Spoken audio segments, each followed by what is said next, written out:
وَلَقَدْ قَالَ لَهُمْ هَارُونُ مِنْ قَبْلُ، اور ان کو سمجھا چکے تھے ہارون علیہ السلام پہلے لوگوں کو، یا قوم، لوگوں، انما فتنتم به، تم فتنے میں پڑ گئے، وَإِنَّ رَبَّكُمُ الرَّحْمَنُ، اور تمہارا رب رحمان ہے، فَاتَّبِعُونِی، میرے اتباع کرو، وَأَطِیعُوا أَمْرِی، میرا کہا مانو۔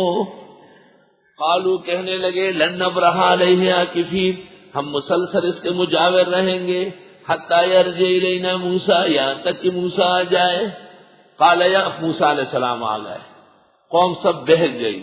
قال یا ہارون ما منعکا، کہنے لگے ہارون کس چیز نے منع کیا، اذ رأیتہم ضلوا، جس وقت آپ نے دیکھا کہ یہ بھٹک رہے تھے، اللہ تتبعنا، میرے پیچھے کیوں نہیں آئے، افعصیت امری، کیا آپ نے بھی میرے کہے کے خلاف کیا۔ کیا زبردست غصہ ہے موسیٰ کا۔ قال یا ابن ام لا تاخذ بلحیتی ولا براسی، حضرت ہارون نے کہا، ہے میرے ماں چاہے، اے زمان مور روڑیا، نہ پکڑیے میری داڑھی کو، نہ میرے سر کے بالوں کو۔ انبیاء علیہ السلام کے سر کے بال ہوتے تھے، گنجے نہیں تھے۔ جنہوں نے داخلے کا قانون بنایا طالب کو گنجا کرنے کا، ان کو میں نے کہا اپنے قانون کو مسلمان کرو۔ یہ تو خوارج کی نشانی ہے۔ سیماہم التثبیت، اے تثبیت، اے حلق الراس، حلق الراس اباحت مع الکراہیت۔ امام مالک ائمہ میں سے اور انور شاہ محدثین میں سے کہتے انہا مسلح، شکل بگاڑ، شکل بگاڑ۔ ہمارے ایک دوست کے سر کے بال 25 سال بعد میرے ساتھ مونڈے گئے تھے۔ بقر عید میں ہم نے دمبے کاٹے اور بال منڈائے۔ جب وہ گھر چلا گیا، سب بچے چارپائی کے نیچے ڈر گئے اور اپنے ابو کو کہا، ابو ہم کوئی شرارت نہیں کریں گے، ہم کو مارے گا۔ بالکل خلقت تبدیل ہو جاتی ہے۔ ایک شخص کے سر کے بال ہو اور پھر کاٹے، تماشا بن جاتا ہے۔ میرے طالب علمی میں بال ہوتے تھے اتنے بڑے بڑے، اساتذہ مجھے پیر بگاڑا کہتے تھے۔ تو یہاں امام ہو گیا تھا، وہاں طالب علم تھا، تو عطا اللہ مینگل نے کوئی چندہ بھیجا مسجد کے لیے، اس مدرسہ نہیں تھا، میں خود پڑھ رہا تھا۔ تو مجھے دیکھا تو اس کا آدمی کہتا ہے، نہیں آپ کو تو نہیں دوں گا۔ میں نے کہا کیوں؟ کہا وہ امام اور تھا، اس کے اتنے بڑھ، میں نے کہا بال آپ کٹوا دیے۔ کہا میں پوچھ کے آتا ہوں، ایسا نہیں دے سکتا۔ دیکھو حیات تبدیل ہو گئی، بالکل حیات تبدیل ہوتی ہے۔ طالب علم غریب کو کہتے ہیں سر گنجا کرو، آلو بن جاؤ، صفا صفا، لا تری فیہا عوجا ولا امتا۔ ہمارے ہاں قانون یہ ہے کہ جس کا سر مونڈا ہوا اس کو داخلہ مت دے۔ یہ خوارج میں سے، انہ من الخوارج۔ یا ابن امہ، اے میرے ماں جائے، لا تاخذ بلحیتی، نہ پکڑیے میری داڑھی۔ جس طرح داڑھی رکھنا سنت ہے، اس طرح سر کے بال بھی سنت ہے۔ البتہ دو موقعوں پر، عمرے میں یا حج میں، افضل و سنت کاملہ حلق الراس، اور سر کے بال رکھنا چاہیے، کبھی لما، کبھی جمعہ، کبھی وفرا، تاکہ طلباء کو سر کے بالوں کی سنت یاد رہے۔ یہ کہتے ہیں کہ خراب ہو جاتے، خراب اور وجوہات سے ہوتے، ایک بالوں سے کیا فرق پڑتا ہے؟ خراب تو ہو ہی گیا جو آپ نے اس کو گنجا کر دیا ہے، اور خراب تو بعد میں ہوگا، آپ نے پہلے کر دیا، خراب ہو جاتے ہیں۔ کبھی کہیں گے گریبان جی بند ہونا چاہیے، حدیث شریف میں تو ہے، صحابہ نے پیغمبر کو دیکھا کھلے گریبان میں، مرتے دم تک انہوں نے گریبان بند نہیں کیا۔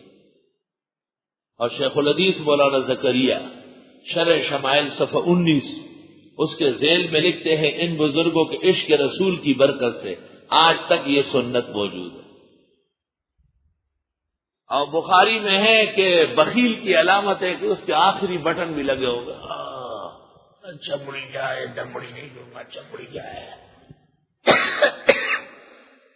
یہ حقیقت ہے کہ یہ بخلا کا طریقہ ہے۔ شیخ الاسلام حضرت مدنی کے بارے میں ہے، جب درس دیتے تھے سینے کے بال نظر آتے تھے، کھلا گریبان۔ ایک زمانہ گزرا ہے، مجھے ایک آدمی نے جمعے کی تقریر میں پرچی دی، کہ آپ کا گریبان کھلا ہے، ہمارے نوجوان خراب ہوتے ہیں۔ میں نے کہا وہ تمہاری عورت ہے جو خراب ہوئی ہے، اور نصری اور طارق روڈ پر کبڈی کھیل رہی ہے، وہ کس وجہ سے خراب ہوئی ہے؟ پہلے اپنی عورتوں کو سنبھالو ذرا۔ اور میں نے شعر پڑھا کہ یاروں سبوں کو میرے گریباں کی فکر ہے، یاروں سبوں کو میرے گریباں کی فکر ہے، ناصح کے منہ کو آن کے کوئی سی نہ کر گیا۔ حکیم اختر صاحب اس زمانے میں مشکات شریف اور روح المعانی پڑھنے آتے تھے یہاں باقاعدہ، تو مجھ سے کہا کہ میں بھی ایک شعر کہتا ہوں، اختر یاد رہے گا۔ کچھ راز بتا ہم کو بھی اے چا کے گریباں، اے دامن تر اشک رواں زلف پریشاں۔ وہ تو بزرگ ہستی ہے، سرپرستی کرنے آتے تھے، باقاعدہ کلاس کی شکل میں بیٹھتے تھے، مستقل 6 مہینے سبق ہوئے، لیکن مقصد یہی تھا کہ مجھ جیسے کمزور و عاجز کی سرپرستی ہو۔ اچھی تعبیر ہے، مناسب ہے۔ حکیم صاحب کے اس وقت کا شعر ہے، کچھ راز بتا ہم کو بھی اے چا کے گریباں، اے دامن تر اشک رواں زلف پریشاں۔ فرمایا اے میرے ماں جائے نہ پکڑیے میری داڑھی اور نہ میرے سر کے بال، وہ خدا کا شکر ہے کہ سر کے بال تھے ہوئے، حضرت موسیٰ نے وہیں سے پکڑ لیا زلفوں سے۔ انی خشیت ان تقولا، مجھے ڈر تھا کہ آپ نہ کہیں فرقت بین بنی اسرائیل، آپ نے تفریق ڈالی ہے بنی اسرائیل میں، ولم ترقب قولی، اور آپ نے انتظار نہیں کیا میرے کہنے کا۔ ہارون سے تو فارغ ہو گیا، کو تنبیہ کر لی۔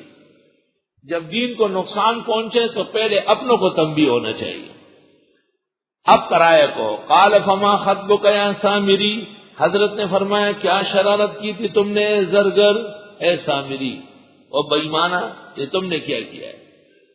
قال بصرت بما لم يبصروا به، دیکھی میں نے وہ جو یہ لوگ نہیں دیکھ سکتے ہیں۔